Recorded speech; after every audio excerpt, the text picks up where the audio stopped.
ng maaga.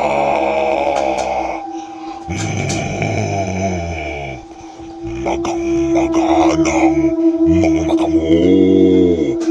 Ayaw mo pa rin tumigil.